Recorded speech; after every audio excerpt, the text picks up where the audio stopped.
하나님의 은혜와 축복하심이 한 주간 여러분들 위해 넘치기를 주의 이름으로 축원합니다. 여러분, 신앙생활 하시는 게 행복하십니까?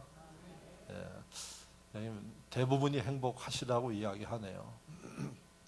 저는 주일을 하면서 종종 질문을 받습니다. 목사님, 하나님의 일을 하는 게 얼마나 힘드십니까? 얼마나 고생이 많으십니까? 진정으로 위에서 그런 말씀들을 하십니다. 어제도 제가 토요일 날 다른 데 가서 설교를 하는데 아마 설교하기 이전에 주님을 섬기고 주일을 하는 게 힘들고 어렵다는 그러한 이야기들을 나누는 것을 봤습니다. 그래서 제가 설교 시작하면서 하나님의 일은 그렇게 힘들고 어렵고 고난의 길이 아닙니다.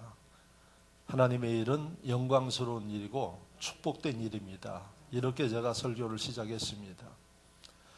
오늘 예수를 믿는 여러분들, 신앙생활하는 게 왜 이렇게 피곤하고 힘들고 복잡하고 이런 생각을 가지고 하신다 그러면 여러분들은 참 불행하신 분들입니다. 신앙생활은 여러분 축복된 일입니다. 할렐루야. 왜 그럴까요? 성경에 기록되어 있습니다.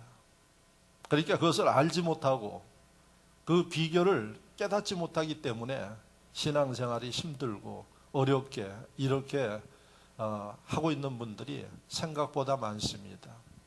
여러분, 신앙생활이 축복이고 영광스러운 일이라고 생각한다면 오늘날 교회들은 빈자리 없이 차고 넘칠 것입니다. 다른 데는 안 가도 주일날 교회는 갈 것입니다. 왜? 행복한데, 사람들 행복한데 찾아가지 않습니까? 여러분, 축복받는데 그곳 안 가겠습니까? 뭐 공짜로 하나만 준다 그래도 다 갑니다, 거기. 그런데 영광스럽고 축복이고 하나님의 은혜가 임하는데 왜 교회 안 나갈까요? 근데 오늘날 보면은 교회보다 세상에 가서 노는 게 좋기 때문에 주일날 교회 안 나오는 사람들 많아요. 예수 믿는 사람들 가운데서도 주일 지키지 않고 세상 가는 사람들 많습니다. 그래서 오늘의 교회 현실을 보면은 신앙생활에 대해서 잘못 생각하고 있다, 이렇게 단언을 할 수 있습니다. 근데 저는 오늘 분명히 말씀드립니다. 신앙생활은 괴로운 거 아니고 힘든 거 아니고 복잡한 거 아닙니다. 영광스러운 일이고 축복된 일입니다. 여러분 참 잘 오셨습니다. 할렐루야. 그 분복과 은혜를 누릴 수 있기를 주의 이름으로 축원합니다. 자, 문제는 뭐냐 하는 얘기예요. 문제는 제가 볼 때는 신앙생활에 대해서 잘못된 생각을 가지고 있어요. 여러분, 몸이 건강한데 생각이 부정적인 사람이 있어요. 내가 어디 아프지 않는가? 그럼 그 사람 틀림없이 아픕니다. 그래서 여러분, 의사들이 약을 처방하고 할 때 어떤 암시를 주는 거 하니 이 약은 틀림없이 먹으면 치료될 거라는 확신을 줘요. 그런데 이 확신을 안 주면 먹어도 별 효과가 없는 것으로 그렇게 생각을 하면 치료 효과가 떨어진다는 얘기예요. 근데 먹으면 틀림없이 치료됩니다. 실제로 시험을 했어요. 그리고 어떤 약을 줬는가 하니 소화제를 줬어. 요즘에는 여러분들이 약을 처방받으면은 약에 대한 내용이 처방전 뒤에 다 나오죠. 요 약은 뭐고 색깔은 뭐고 어떤 효과가 있고 이래서 속일 수가 없는데 그 전에 실험을 해본 거예요. 그래서 소화제를 줬더니 감기 환자가 그냥 거뜬하게 낫는 겁니다. 왜 그럴까요? 생각이 먹으면 안 되는 생각을 가지고 있으니까 효과를 보는 거예요, 여러분. 이게 사람의 생각이 얼마나 중요한지 알 수 있어요. 근데 신앙생활 하는데 이거 힘들고 어렵다, 왜 이러는가 하면은 그건 뭐 틀림없이 불행한 겁니다. 그래서 신앙생활을 여러분들이 제대로 알고 하셔야 된다는 거예요. 잘못된 생각을 가지면 행복해질 수가 없는 겁니다. 여러분들이 주일을 할 때 특히 주일이 힘듭니다. 왜 이렇게 일이 많습니까? 왜 이렇게 일을 하는 게 힘들까요? 이런 분들 계세요. 그분들은 고치지 않으면 평생 힘들게 주의를 합니다. 뭐가 잘못됐는가? 생각이 잘못된 거예요. 그래서 오늘 저는 설교 제목이 행복한 교회 생활이에요. 행복한 신앙생활이에요. 그래서 결론적으로 신앙생활은 행복한 거고 교회 생활은 여러분들이 행복한 게 교회 생활이에요. 물론 많은 사람들이 모이고 다양한 사람들이 모여서 움직이다 보면은 여러 가지 문제도 있어요. 아픔도 있습니다. 그런데 그 문제가 있고 아픔이 있어서 불행한 게 아니라 문제는 뭔고 하니 그 문제와 아픔보다 더 큰 이러한 비전과 일들을 보지 못하기 때문에 이것만 보니까 힘들고 어렵고 고통스러운 거예요. 그런데 이걸 넘어섰을 때 있는 그 엄청난 분복과 은혜를 보지 못하기 때문에 그렇습니다. 오늘 이 설교를 듣는 여러분들은 제가 이야기한 대로 행복한 신앙생활 이루기를 바라고 여러분들의 교회 생활이 행복하기를 바라고 성도 간의 만남이 행복하기를 주의 이름으로 축원합니다. 어떻게 해야 되느냐 하는 비결을 일러드리겠습니다. 그래서 오늘 이 본문의 말씀 여러분들이 잘 알고 있는 죽었다 살아난 나사로 가정에 관한 이야기예요. 예수님이 십자가 지시기 일주일 전에 예루살렘에 들어가시면서 베다니라는 곳을 가셨어요. 예루살렘으로 가기 위해서 가는 길이 여러 군데가 있어요. 그런데 오늘 예수님이 베다니라는 곳을 머물렀다가 예루살렘에 들어가세요. 왜 예수님이 꼭 여러 도시가 있는데 베다니로 들어가셨느냐? 성경에 보니까 1절에 이렇게 되어 있어요. 6월절 엿새 전에 예수께서 베다니에 이르시니 이곳은 예수께서 죽은 자 가운데서 살리신 나사로가 있는 곳이라 이렇게 되어 있어요. 그러니까 베다니 여러 도시가 있는데 베다니로 가신 이유는 나사로가 그곳에 있어서 예수님이 나사로를 염두에 두시고 가신 거예요. 예수님이 오늘 예배 여러분들과 함께 하십니다. 아멘이십니까? 그런데 예수님이 여러분들과 함께 하시는데 오늘 주님을 만나는 사람도 있고 못 만나는 사람이 있어요. 목사 설교 들으면서 은혜 받는 사람도 있고 딴 생각하다 가시는 분들도 있어요. 왜? 똑같은 장소에서 예배 드리는데 이런 문제가 일어날까요? 주님이 여러분들을 찾으셔야 돼요. 주님이 여러분들을 찾는 사람은 행복한 사람이에요. 오늘 여러분 여러 도시가 있는데 그 도시 가운데 베다니를 가신 이유는 나사로, 주님이 관심 가진 나사로가 있기 때문에 가셨어요. 그러면 저와 여러분들이 신앙생활 하면서 주님이 나에 대해서 관심을 가져야 이게 축복이고 행복이에요. 그리고 또 베다니에 가셨는데 베다니에 사람이 좀 많아요? 나사로만 사나요? 여러 사람들 살고 예수님 사랑하는 사람들 많아요. 그런데 그 베다니에서도 나사로의 가정에 가셨어요. 할렐루야. 주님이 여러분들의 가정에 가신다 그러면 여러분들은 행복한 사람들이에요. 아멘이십니까? 그런데 예수를 믿으면서도 주님이 관심을 갖지 않으면 힘든 겁니다, 이게. 그리고 여러분, 아무런 의미가 없는 겁니다, 여러분. 어떤 분들은 심지어 신방합니다. 요즘에는 옛날에는 봄하고 가을에 했지 않습니까? 요즘에는 한 번 해요, 저도. 한 번 신방하는데 그전 같으면 목사님 어서 오십시오. 제가 준비하겠습니다. 그런데 요즘에 오지 마십시오 하는 데가 더 많아. 네? 참 세상이 말세긴 말세예요. 네? 주의 종이 축복하러 간다는데 오지 마십시오 하는 데가 더 많아요.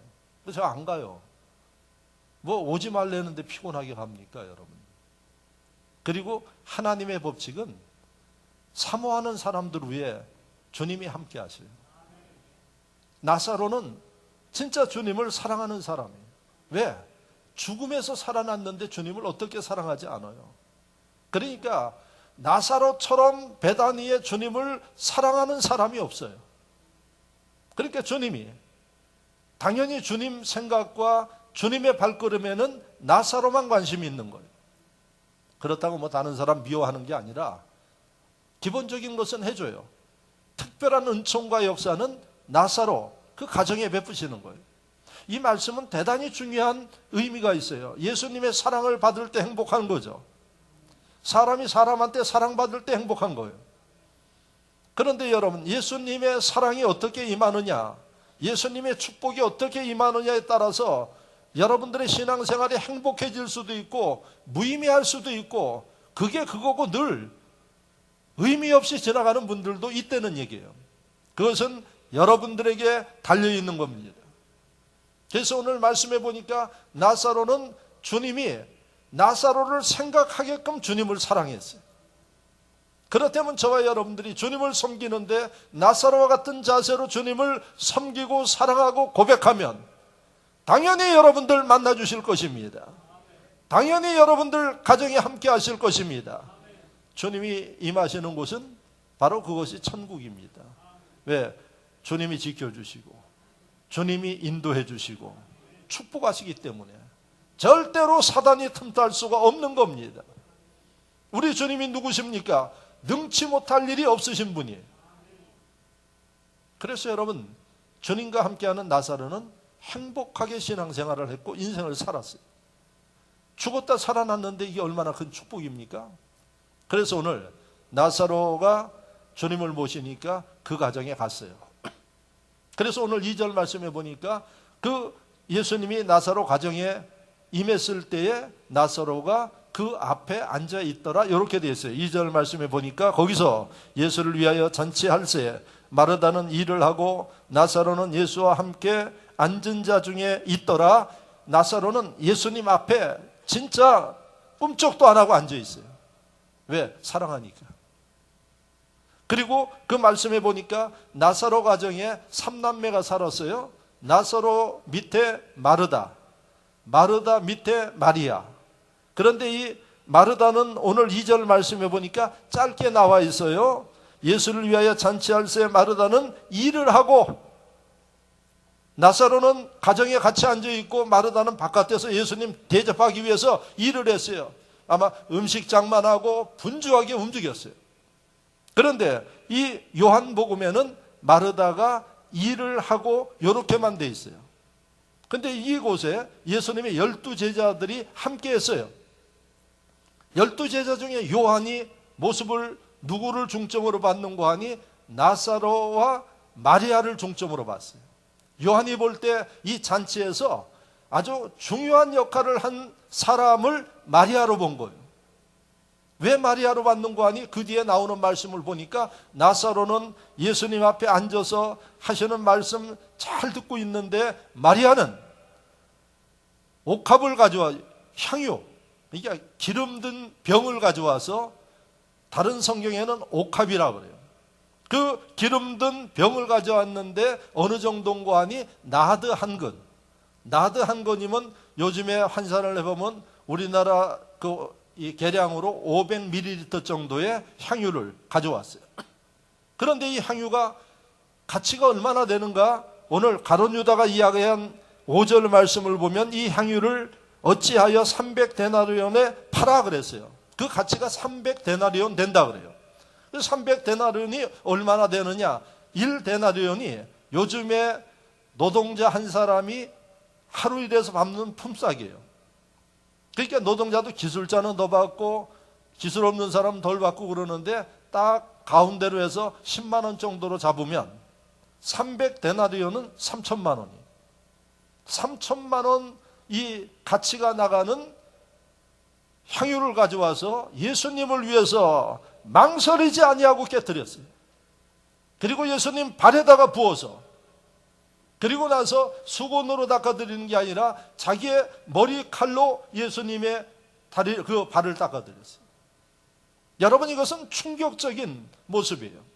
왜 충격적인 모습인가 하니 그 당시에 유대 여인들은, 여러분, 자매들이 시집가기 위해서 모으는 게 뭔가 하니 향유를 모아요. 그래서 이건 결혼 자금이에요. 그런데 그것을 주님을 위해서 아낌없이 깨뜨렸어요. 그리고 두 번째, 우리나라도 머리 이렇게 만지면 아주 싫어해요. 왜냐하면 머리는 자신의 상징과 자존심과 같아가지고 머리 만지면 되게 싫어해요. 근데 유대 여인들 같은 경우에 이 머리칼은 자신의 자존심이 영광이에요. 그런데 향유를 부어놓고 그 다음에 머리털로 주님의 발을 씻겼다는 얘기는 주님을 섬기는데 자존심도 내려놓고 모든 것도 다해서 주님을 향해서 헌신하는 그 모습의 표현이에요. 이걸 누가 받는 거 아니? 옆에 있는 요한이 봤어요. 거기에 나사로도 있었고 바깥에서는 마르다가 주님을 대접하기 위해서 음식 장만하느라고 분주하게 다니고 있고 그랬는데 요한이 볼 때는 마리아의 이 모습이 너무 감동적이고 충격적이어서 이 모습을 부각해서 기록한 게 오늘 본문이에요. 그런데 여러분 그 자리에는 누가 있었는 거 아니? 마태도 있었고 누가도 있었어요. 그래서 똑같은 내용이 마태복음에도 나오고 누가복음에도 나와요. 그런데 마태나 누가의 모습을 보면은 이 마리아의 모습보다 다른 내용들을 기록한 그 모습들이 있어요. 그러니까 사람들마다 그 모습을 보면서 더 감동적으로 본 내용들이 있다는 얘기예요. 그런데 오늘 이 본문은 요한은 마리아의 이런 모습이 그 마음에 큰 충격과 감동으로 와서 기록을 했어요. 자, 마리아가 그렇게 하니까 예수님의 제자 중 가룟 유다는 뭐라 그러는 거 아니? 마리아를 책망했어요. 예수님이 계신데 자기가 나서서 책망했어요. 그걸 갖다가 팔아서 300데나리온 받아가지고 가난한 사람을 나눠주면 이게 얼마나 큰데 그걸 갖다 허비하느냐 이렇게 이야기를 했어요. 그랬더니 예수님이 뭐라고 말씀하시는 거 하니? 가룟 유다에게 이렇게 이야기를 합니다. 7절에 예수께서 이르시되 그를 가만히 두어 나의 장래할 날을 위하여 그것을 간직하게 하라. 가난한 자들은 항상 너희와 함께 있거니와 나는 항상 있지 아니하니라. 예수님의 생각과 제자인 가룟 유다의 생각이 달랐어요. 특히 가룟 유다는 왜 특별히 달랐는 거 아니? 이미 가룟 유다는 제자로서의 자격을 잃어버렸어요. 본질이 달라졌어요. 그래서 오늘 6절 말씀에 보니까 가룟 유다에 대해서 이렇게 이야기를 하고 있습니다. 이렇게 말하면 가난한 자들을 생각함이 아니요 그는 도둑이라. 돈꾀를 맞고 거기 넣는 것을 훔쳐감이라. 예수님 그 돈을 관리하라 그랬더니 그 돈을 훔치고 예수님을 배반하고 하는 이런 행위를 하는 가룟 유다는 생각이 전혀 달랐어요. 그래서 예수님이 가룟 유다에게 이야기를 합니다. 가난한 사람은 앞으로도 이 땅에 있지만은 나는 일주일 후에 너희를 위해서 십자가를 지고 세상을 떠나야 하기 때문에 이번이 아니면 할 수 없다는 얘기예요. 어째 너는 그걸 모르고 마리아는 그 일을 하는데 그를 책망하고 막느냐 하는 얘기예요. 예수님의 이 말씀은 부드럽게 하셨지만은 강한 책망이 있는 게 이 말씀이에요.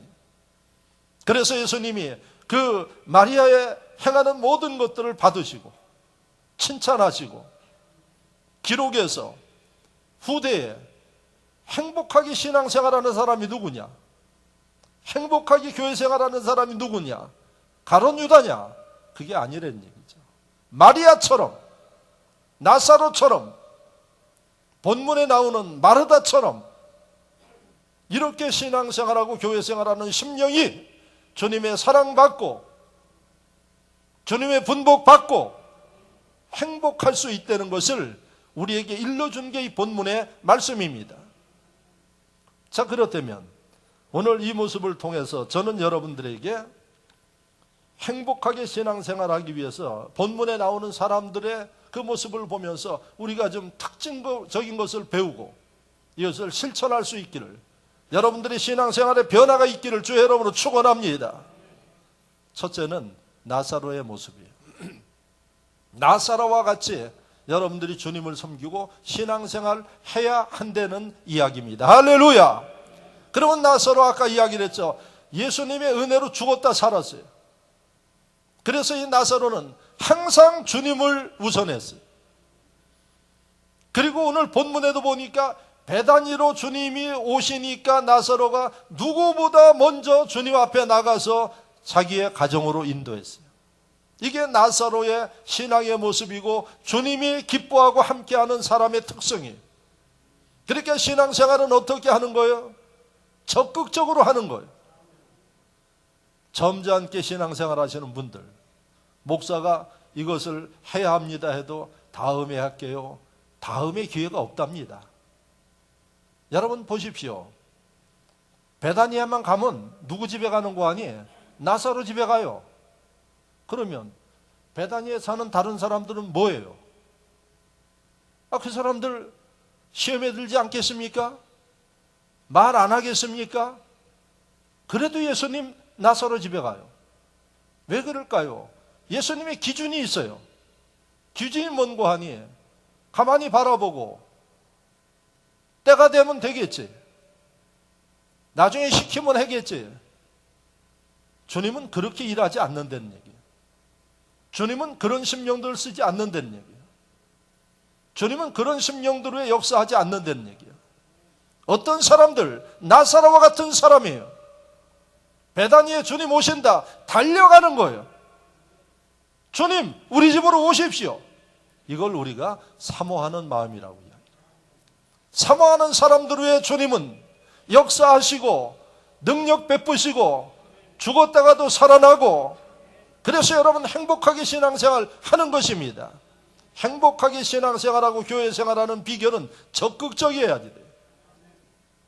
그런데 오늘날에도 남들이 신앙생활 적극적으로 하고 더 열심히 하면은 뒤에서 군소리하고 이야기하는 사람들도 있어요. 이들은 여러분 스스로 불행을 자초하는 사람이에요. 주님은 여러분들 눈치 보지 않습니다. 정해진 방법과 룰을 따라서 주님은 정확하게 행하셔요. 그래서 주님이 행복하게 신앙생활 하는 사람의 특징은 나사로처럼 적극적인 사람. 그래서 예수님이 성경에 분명하게 기록해 놨어요. 신앙생활은 어떻게 하는 거 하니 마태복음 말씀을 보면은 11장 12절에 천국은 침노하는 사람 것이니라. 할렐루야! 따라하세요. 천국은 침노하는 사람 것이다. 주님의 일은 침노하는 사람이 하느니라. 목소리 들으니까 그래가지고 일을 하겠나 싶어요.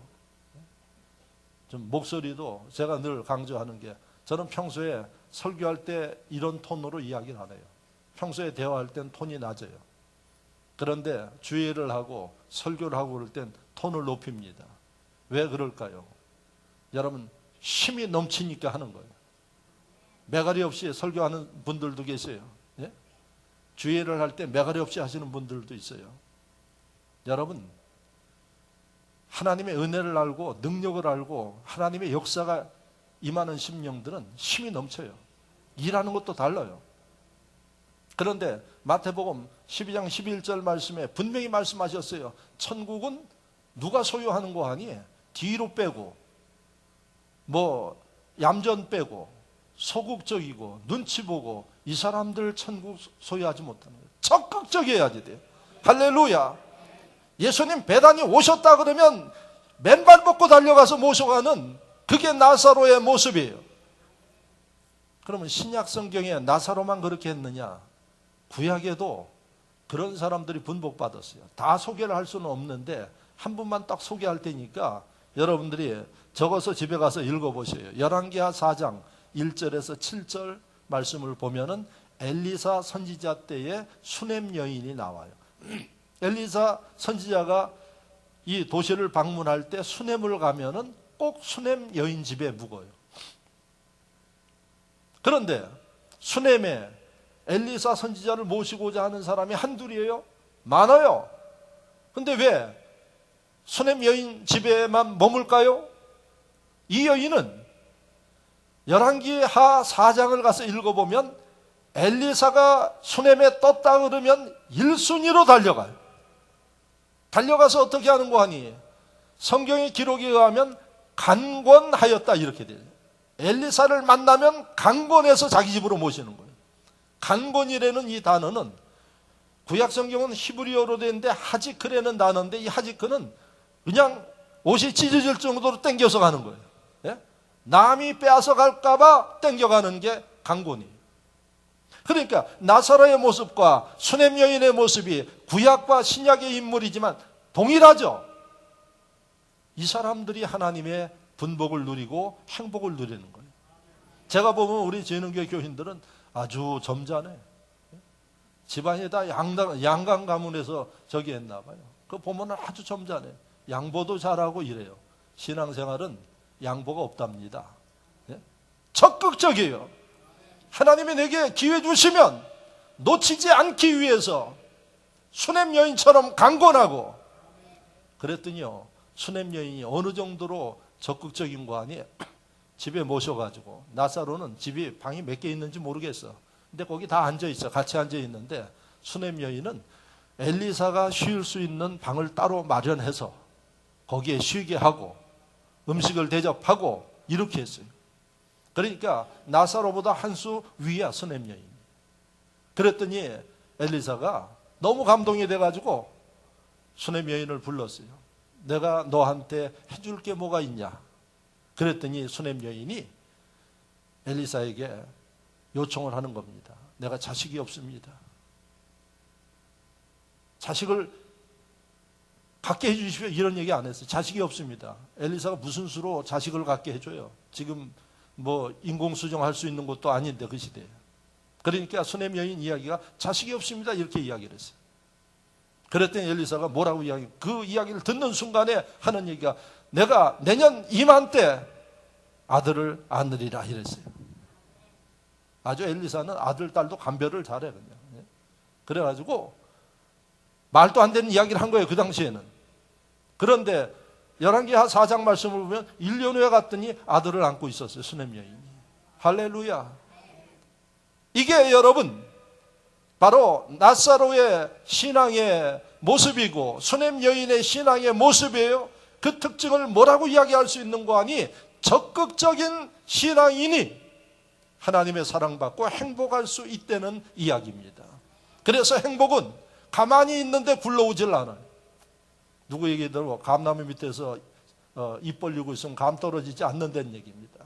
내가 주님 가르치는 말씀을 따라서 남들보다 적극적으로 주님 눈에 띄게 적극적으로 움직여 나갈 때에 주님은 그 사람을 쓰시고 사랑하시고 축복한다는 이야기입니다.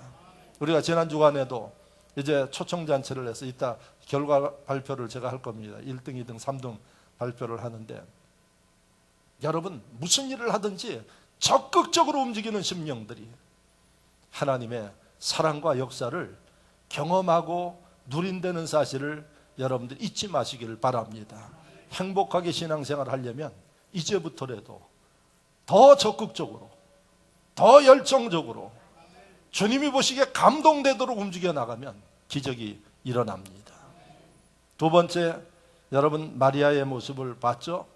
아까 이야기한 대로 마리아는 나드 한 건의 옥합을 과감하게 망설이지 않냐고 깼어요. 오늘 본문에 보니까 이게 돈이 얼마냐, 이게 내가 쓸 게 많은데 어떻게 해야지 되느냐 이러지 않고 기회가 왔을 때에 망설이지 않고 믿음으로 행동한 거예요. 이게 여러분들의 신앙생활을 행복하게 하고 하나님의 기적을 이루는 비결이라는 사실을 믿으시기를 바랍니다. 지금까지 신앙생활하면서 하나님이 기회를 주시면 이게 사람의 환경을 보고 여러 가지를 보며 시간이 없는데 내가 이걸 해야지 되느냐, 돈이 없는데 이걸 드려야지 되느냐, 뭘 어떻게 해야지 되느냐. 우리가 이번 창립주년 이 행사를 하면서 그동안 놔뒀던 교회 앞에 포장을 완전히 아스콘으로 하겠다고 선포하고 제가 선포했어요. 믿음으로. 왜? 하나님이 감동하시니까. 하나님의 감동은 기적을 이루는 겁니다. 그래서 제가 선포해서 믿음대로 여러분들이 헌금해서 하십시오 하고 이야기를 했더니 진짜 어떻게 믿음이 똑같아요. 제가 보니까. 네? 믿음이 아주 똑같아요. 제가 보니까. 그래서 믿음대로 하라고 선포했는데 믿음이 들쭉날쭉 할 줄 알았더니 진흥교회는 평준해요. 믿음이. 그런데 제가 무슨 얘기인 거 하니? 여러분, 아마 여러분들이 그거 하면서도 여러 가지 고민하고 갈등하고 아직까지 갈등하시는 분들도 있을 거예요. 마리아의 모습을 보십시오. 마리아는 듣는 순간에 이게 누구에게 넘어갈까 봐 과감하게 깨뜨려서 여러분 계산치 않고 했더니 주님이 뭐라 그러는 거 하니? 여러분 오늘 이 본문에 7절 말씀 아까 제가 읽었어요. 그를 가만히 두어 나의 장래할 나를 위하여 그것을 간직하게 하라. 예수님이 3년 동안 돌아다니면서 봤지만 이런 여인의 헌신을 못 본 거예요. 그래서 예수님이 감동이 된 거예요. 그 가치가 3천만 원이기 때문에 감동한 게 아니라 그 소중한 것을 망설이지 아니하고 주님을 위해서 과감하게 깨뜨려서 자신의 머리털로 자존심 다 내려놓고 헌신하는 이것에 주님이 감동하셨어요. 예수님의 감동은 기적을 이루는 겁니다. 그래서 그 예수님이 오늘 본문에는 기록되지 않았지만은 마가복음 14장 말씀을 보면은 누가복음 10장 41절 말씀을 보면 이렇게 기록하고 있습니다. 저가 힘을 다하여 내 몸에 향유를 부어 내 장사를 준비하였느니라. 마가복음 14장입니다. 그리고 뭐라고 말씀하셨는가 하니 이 여인의 이 행위를 모든 사람이 알게 하라고 그랬어요. 여러분, 이 말씀하시는 예수님이 얼마나 감동하셨는가를 여러분들이 보셔야 돼요. 감동하신 예수님이 그대로 있겠습니까? 축복합니다. 그래서 이 마리아의 모습을 통해서 저와 여러분들이 예수님의 사랑과 분복을 받는 행복한 신앙생활을 이루기 위해서 우리가 배워야 할 일이 뭔가 하니 망설이지 말라는 얘기, 믿음으로 행하라는 얘기입니다. 할렐루야. 우리는 주의를 하면서 계산도 많이 했고 망설이기도 많이 했고 그래서 어떨 때는 지나고 나서 후회하는 사람들도 있어요. 제가요, 목사 후배들을 잘 챙겨주는 사람이에요. 저는 제가 전도사로 세워지고 나서 저는 저희 부모들이 예수를 믿지 않았기 때문에 신앙생활 한 것도 축복이었죠. 그런데 주의를 하면서 제가 보면은 아버지가 장로님이시고 2대, 3대 목회자고 그러는 게 참 이 축복이고 부럽게 느꼈어요.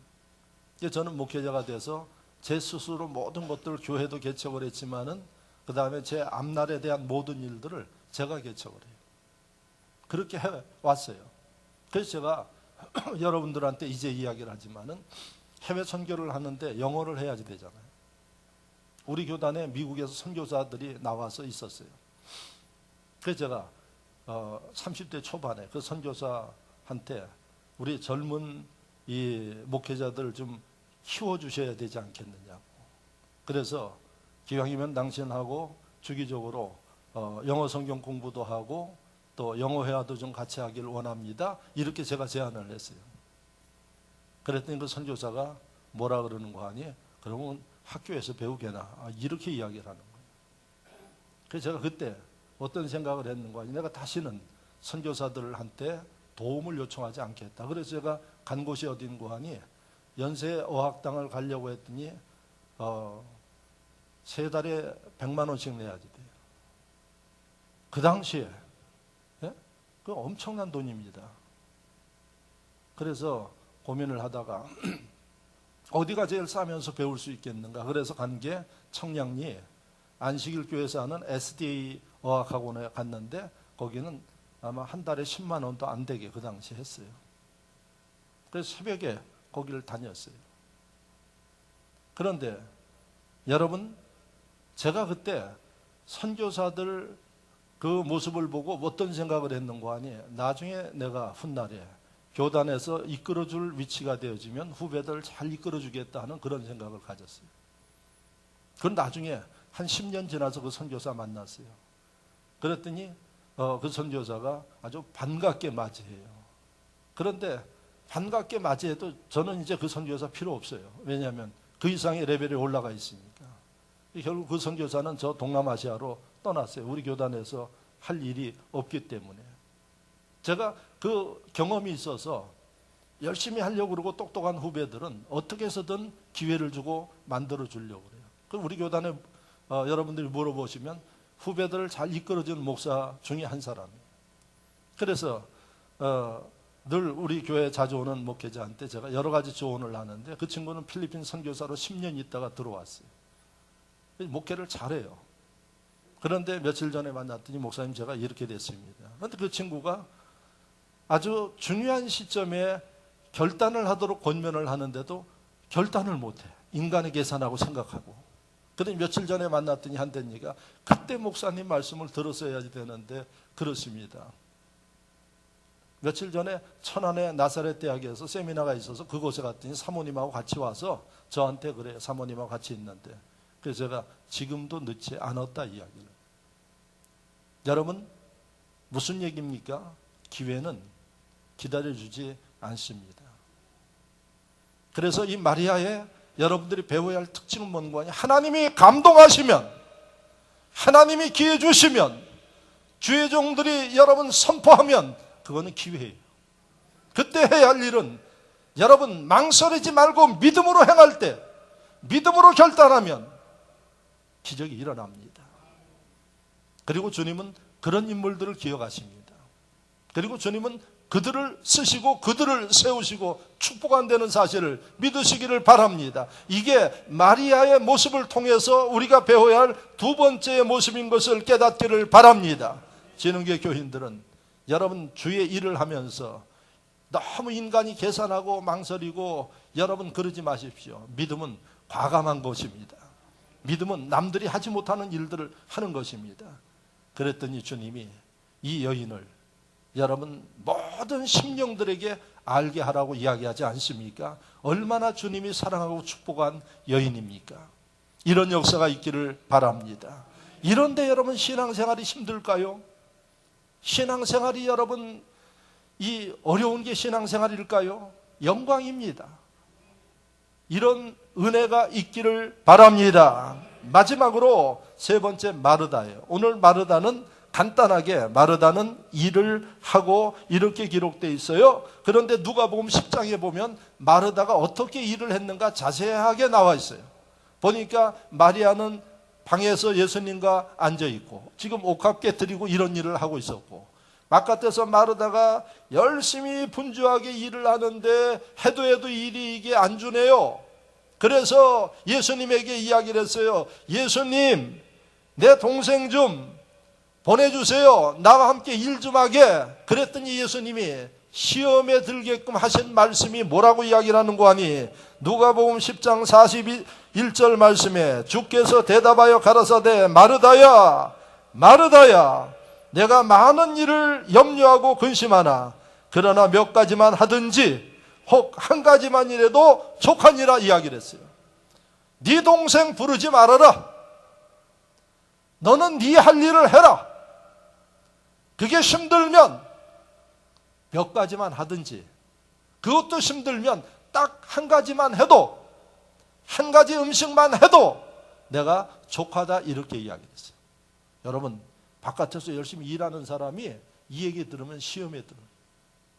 종종 주회를 하면서 여러분들 불평불만하는 사람들 계시지 않습니까?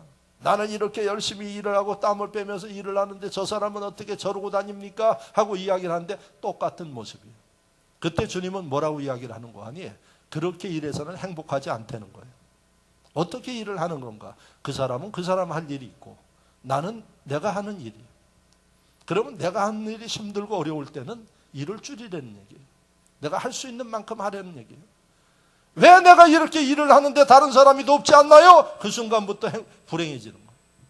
신앙생활이 여러분 괜히 마음에 미움도 생기고 섭섭함도 생기고 이러는데 무슨 신앙생활이 여러분 복되겠습니까? 저는 목회하면서 기가 막힌 일들 많이 봅니다. 성도들끼리 싸움하고 나서 나중에 핑계를 누구한테 대는 거 아니에요? 목사님한테 핑계예요. 목사님이 기도를 안 해서 그런다 그러고 목사님이 그러니 여러분 성도가 목사에 대해서 이야기할 필요 없어요. 목사에 관한 것은 하나님이 하셔요. 하나님이 감동하시는데도 목사가 깨닫지 못하면 목사직을 그만두게 하든지 하나님이 베끼든지 그 하나님이 하시는 거예요. 그래서 제가 목회를 하면서도 그런 얘기 많이 들었어요. 자기들끼리 쌈박질하고 나서 왜 목사를 거기에 끼워드느냐. 목사가 싸움하라 그랬어요. 뭐라 그랬어요. 지금 제가 이런 유형이 잘못하면 마르다와 같은 유형이에요. 이것은 신앙생활하면서 기쁨이 있을 수가 없어요. 절대 하나님의 축복이 있을 수가 없어요. 그래서 신앙생활하고 봉사를 하면서 마르다는 하나님 주신 달란트가 뭔고 하니 몸으로 봉사하는 달란트를 주신 거예요. 그럼 그 달란트, 남은 가만히 앉아서 손 하나 까딱하지 않고 있는 거 보면서 그거 가지고 시기하고 질투할 필요 없어요. 하나님 주신 달란트 가지고 움직이면 제가 볼 때는 건강 주셔요. 예? 그렇지 않겠어요? 하나님이 다 계획이 계신 거예요. 그런데 신앙생활을 그렇게 한다 그러면 그래서 신앙생활이 재미가 없고 기쁨이 없고 생각할 때마다 섭섭해요. 그러니까 신앙생활에 문제가 생기는 거예요. 주님이 내게 맡긴 일 감격하면서 내가 이게 힘들 때는 좀 쉬었다도 하고, 그리고 이게 힘들 때는 여러분들이 여러분 조금만 해도 돼요. 주님이 이야기하잖아요. 한 가지만 먹겠대요. 여러분 음식을 만드는데 뭐 그렇게 많이 만들어서 먹을 필요가 뭐가 있겠어요? 몇 가지 내가 벅차지 않는 한 그렇게 해서 먹으면 되는 거지. 그래서 오늘 마르다의 모습은 어떤 모습인고 하니, 내가 몸으로 봉사하는 분들, 힘든 일 하시는 분들, 내가 이것을 하기 때문에 너도 이것을 해야 된다는 이야기하지 말라는 거예요. 내게 맡긴 일 그저 감사하게 내가 최선을 다해서 해주고, 여러분 그럴 때 눈치 있는 사람들은 어떻게 해요? 우리 교인들은 잘해요. 제가 보니까 주방 봉사당번 안 해도 알아서 눈치 있게 들어가서 다 도와주고 협력해가지고 아주 잘 하더라고요. 제가 보니까. 제가 마르다의 그 특성을 이야기한다고 또 눈치 없이 방 안에만 앉아있지 마세요. 예? 그런 것들을 보면은 어떻게 눈치껏 나가서 도우라는 얘기예요. 와 도와달라고 이야기하기 전에 그 사람이 행복하게 신앙생활하는 심령이라는 얘기입니다.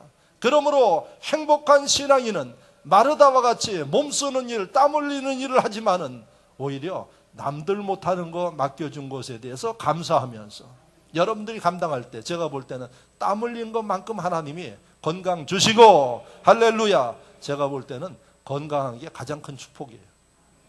가만히 앉아 쭈그리고 앉아 있는 거요, 이거 고통스럽습니다. 이거. 어떤 사람은 쭈그리고 앉아 있으라 그러면 나는 돌아다니지 못한다는 분들도 있어요. 목사는 쭈그리고 앉아 있는 일이 많아요. 기도할 때도 쭈그리고 앉아 있죠. 어떨 때는 하루 종일 의자에 앉아 있을 때가 있어요. 이거 건강하지 않는 겁니다. 그러니까 여러분들 땀 흘리고 수고하고 혼자 그렇게 힘든 일을 한다고 투덜거리지 말고 감사하면서 하나님 행복하게 역사하시고 쓰실 줄로 믿습니다. 건강 주실 줄로 믿습니다. 여러분 삶이 달라집니다. 결론은 하나님이 어떤 일을 맡겼던 간에 우리가 해야 할 일들은 그저 감사하면서, 그리고 딱 봐서 눈치껏 좀 서로 협력하고 도울 일들은 도우면서 움직여 나간다면 교회 안에 무슨 갈등이 있겠습니까? 무슨 문제가 있겠습니까? 그것이 바로 하나님이 행복하게 만드는 공동체가 되어지고 그곳에 행복을 누리는 주인공들이 된다는 사실을 믿으시기를 바랍니다. 말씀을 생각하며 다 같이 한 목소리로 기도합니다. 할렐루야.